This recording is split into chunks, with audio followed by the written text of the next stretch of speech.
awareness of the richness, the diversity, the often surprising nature of living with the land. Our journey begins as dramatic and sudden changes are sweeping over the land. The approaching storm may seem violent and destructive to us, but to nature, it's a new beginning in the cycle of life.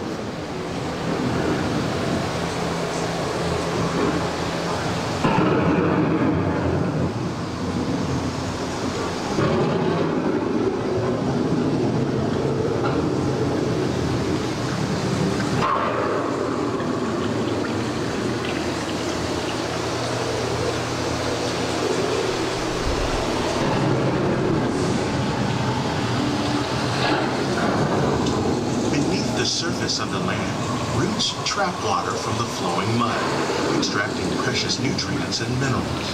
These elements, when combined with sunlight, create the diverse living systems of our planet.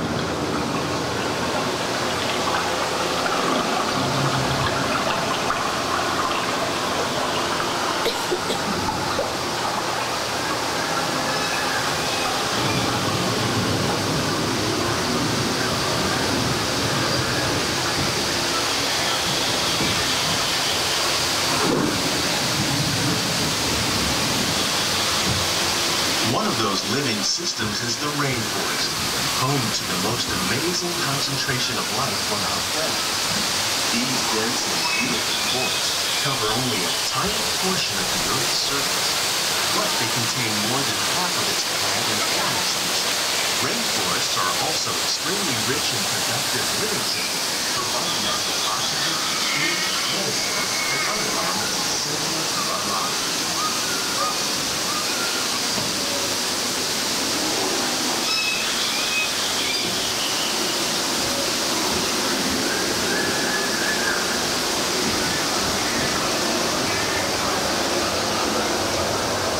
In the desert, nature has created a very different, but no less beautiful living system. And while this arid landscape may seem lifeless, it is very much alive. The plants and animals that have learned to survive in these harsh conditions make use of what little water they can find and avoid the scorching rays of the relentless sun.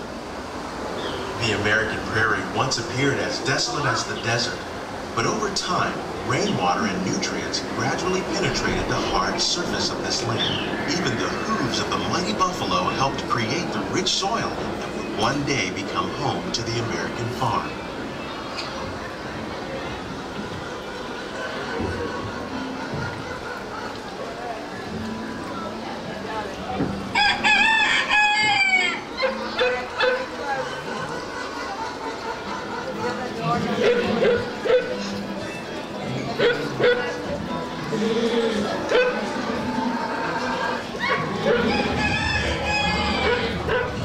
Of all the forces at work in the land, humans have had one of the most profound effects. The need to produce food for a growing world led to the enormous use and sometimes overuse of the land.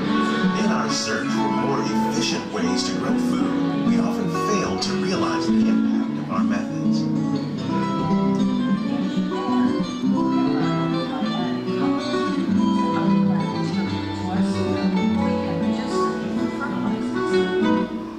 Today, we're learning to live with the land, discovering better ways to grow food that will assure both human and environmental well-being.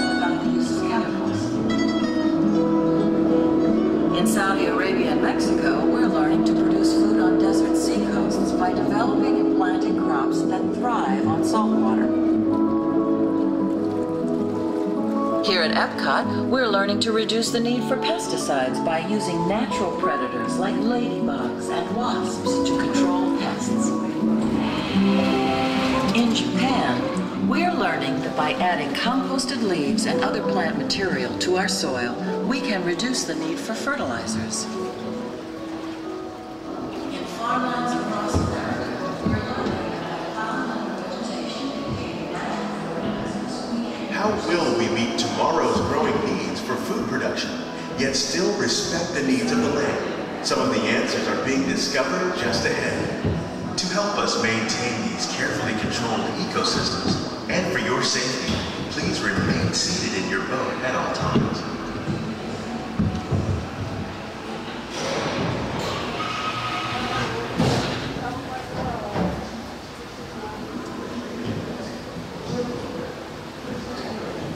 Welcome to our living laboratory, where scientists from Epcot and the U.S. Department of Agriculture are exploring innovative ways to produce bountiful harvests now and into the future. The tropics are home to the greatest diversity of plants on the planet. Many of these, like papaya, bananas, cacao, coffee, and rice, are well known around the world. Others, like the jackfruit, fluted pumpkins, and dragon fruit growing here, represent the vast number of lesser-known tropical plants. As we learn more about these crops, we discover that many are rich in vitamins and minerals, while others are well adapted to growing in less than ideal conditions. For instance, the fluted pumpkin thrives in the worst soil conditions of Africa. With its edible seeds and leaves, the pumpkin could become an important staple for areas where other crops don't grow easily. The unique-looking dragon fruit is actually a member of the cactus family. The fruits are high in vitamin C, rich in antioxidants, and have a light and sweet taste. The fruit originated in Mexico or Central America, but is already becoming popular in Asia. It could become a source of important nutrients for people living in many areas of the world. These and many other lesser-known crops may one day be as popular as the bananas growing on both sides of the boat. More than 28 million tons of bananas are eaten annually, making it the most popular fruit in the world.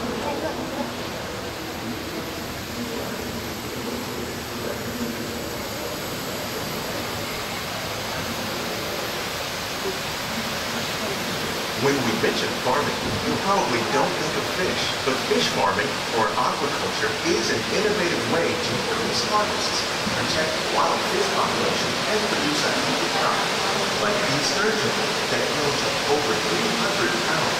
Now that's a lot of catch. Tilapia, bass, and catfish are three popular crops raised by fish farmers around the world. Most are grown in open water, but innovative recirculation systems like ours can conserve water and connect. More than 200 different species of aquatic animals and plants have been successfully farmed. Even these American alligators can be successfully raised in controlled environments. Now, nearly half of all fish consumed worldwide is now raised on farms. Making aquaculture an important part of our efforts to produce a bountiful harvest and protect natural resources here at the land. We grow about 5,000 pounds of fish each year, many of which are featured in restaurants around Walt Disney World.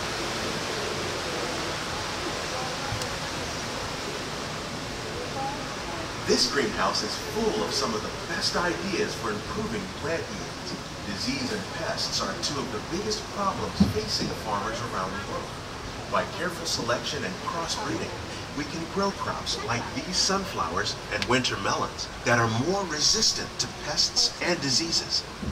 Scientists have even been able to breed plants that can flourish in marginal areas where water and nutrients are in short supply. The result of these efforts is higher yields with less impact on the environment.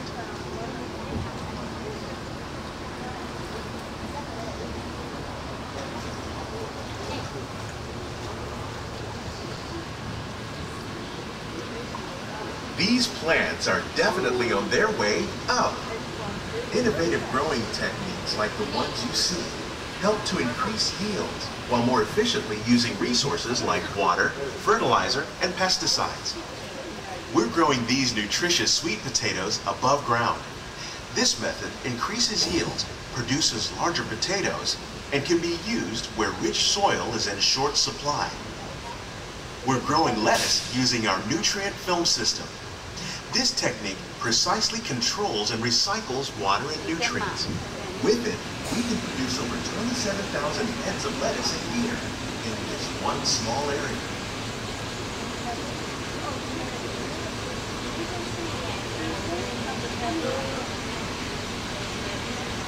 Here's something you don't see every day. Tomatoes growing on trees. These plants were originally developed by Chinese scientists. Tomato trees live longer and produce many more tomatoes. One of ours lived 16 months and produced over 32,000 fruits. Much of the produce you see growing in our greenhouses is served in the restaurants here at the Land.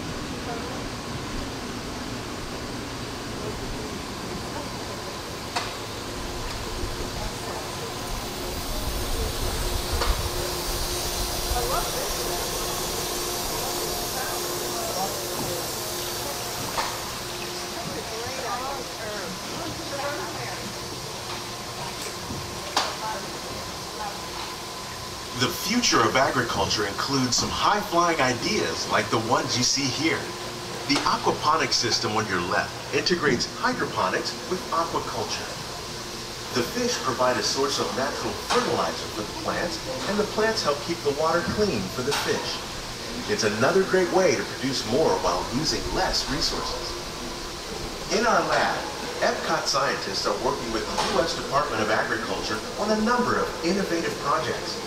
The goal of these efforts is to produce higher yielding and better quality plants.